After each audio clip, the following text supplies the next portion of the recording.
Welcome back. We are in the midst of a series called Pre-Decide, where we've been talking about decisions you can make now that will help you maintain a vibrant and meaningful faith in the future. Because the quality of our decisions shapes the direction of our lives.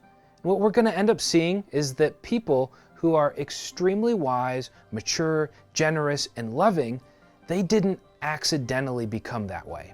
No, they've been shaped by intentional choices over the span of their lives. And in this series, we're looking at choices that have incredibly big impacts on the type of people we become, and we're trying to make some decisions in advance that will help us become the outrageously loving, unprecedentedly generous, uncommonly wise people that God is trying to shape us into. And last week, we talked about how we can pre-decide to be ready to overcome temptation. And this week, we're talking about a decision that honestly is one of the most impactful decisions a person can make. And that's the decision to be consistent. Now, Craig Groeschel said, successful people do consistently what others do occasionally. Now, the goal of the Christian life is not to be successful in worldly terms, but this concept still applies. Spiritually mature people don't magically become mature by some stroke of luck. No, they strive to be consistent in their time in the Bible and prayer. They consistently root out bad influences and seek good ones, and the list of things that they're consistent on goes on and on. Now, it's not that people who are spiritually immature don't see the value in prayer and scripture and good influences, and it's not like they don't read their Bibles or pray from time to time. No, it's that those who become mature become so because they've done with some degree of consistently what is often done by others occasionally. Now, this goes for all sorts of things. Radically generous people have become radically generous by doing consistently what others do occasionally. They consistently stick to their budget. They consistently plan ways to be generous. They consistently say no to overspending on themselves and say yes to using their money to serve others. Wise people become wise by consistently seeking to gain knowledge and wisdom. They consistently try to choose the wise option and look for feedback and grow from constructive criticism. Consistency is a huge determining factor in our growth in all sorts of areas of our lives. One of the ways the Bible talks about this concept is by talking about self-control and self-discipline. Now, usually we don't think about self-control or self-discipline in terms of consistency, but that's what it is. You know, when we read the Bible, there are a series of Greek words in the New Testament that we translate into English as self-control or self-discipline, and they show up in a ton of places, but this passage sums up the concepts that they described well. This is Titus 2. It says in verse 11, "For the grace of God has appeared that offers salvation to all people."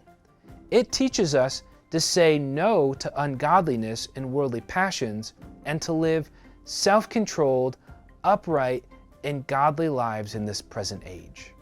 Usually, when we think of the idea of self-control, we think about it mostly in terms of our ability to say no to certain things. You walk by a plate of cheesecake at a party, and you don't take any, and someone says to you, "Wow, you have so much self-control." But this verse shows us something different. It says God's grace teaches us to say no to ungodliness, but it also helps us live self-controlled and upright godly lives. That means part of being self-controlled is saying no to ungodliness, but it's also saying yes to living upright and godly lives.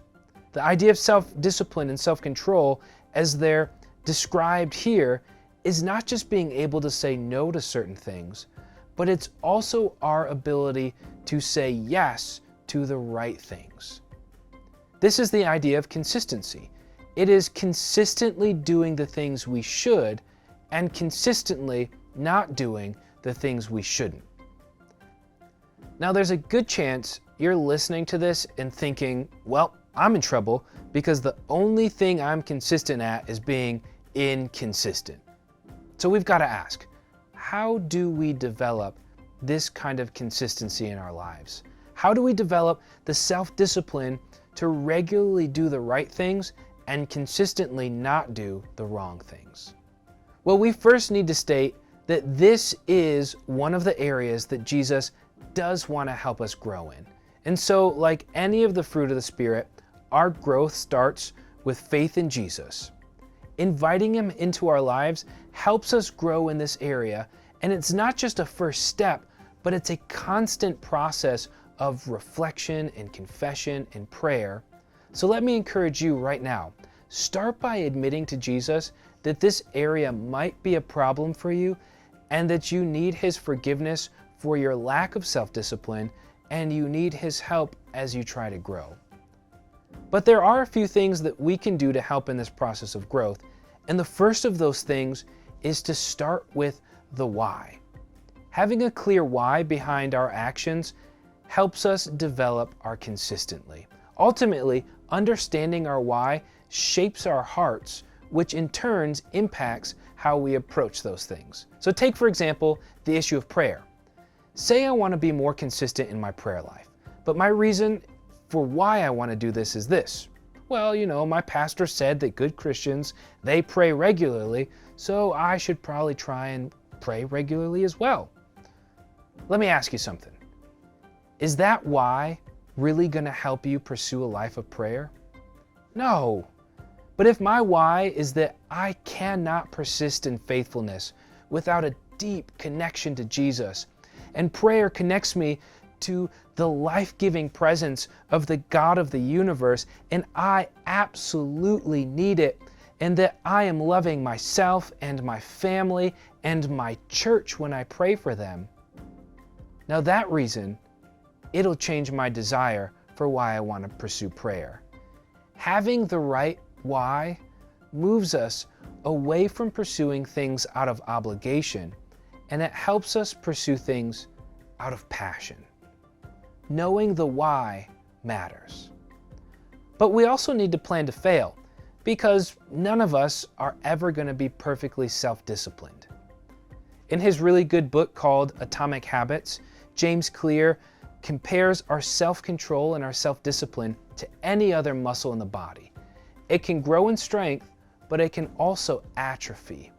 All of this means that consistency, it takes time to grow, and we typically don't start off being able to be consistent all of the time. We need to recognize that this is something that we grow in, which means we will fail. So when we plan to fail, it helps us be able to pick back up and keep going. So how do we plan to fail?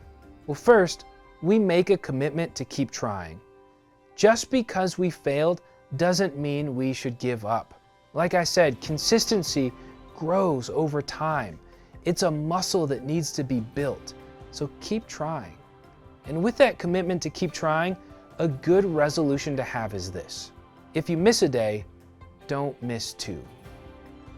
We plan to fail because we know that failure will happen. So have a plan that gets you to keep trying.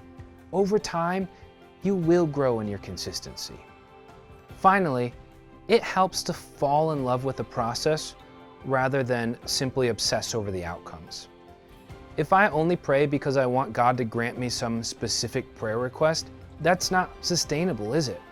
What happens if God says no, or if God's timing doesn't look like my timing? Most likely, I'm going to give up. But what if, over time, I learn to really enjoy praying? What if I find that 20 minutes of journaling prayer in the mornings with God is really good for my soul, regardless of how God decides to answer my prayers? If I learn to love the process, then I end up developing a sustainable habit. Here's the deal. We can pre-decide to be consistent with the things that matter in our lives. But first, we need to recognize that our self-control, our self-discipline, what we're calling consistency, it's something that we need God's help with. But we can also work at it by clarifying our why, by making a plan for what to do when we fail, and by falling in love with the process. Hope you have a good time discussing today's content with your group, and we will see you soon.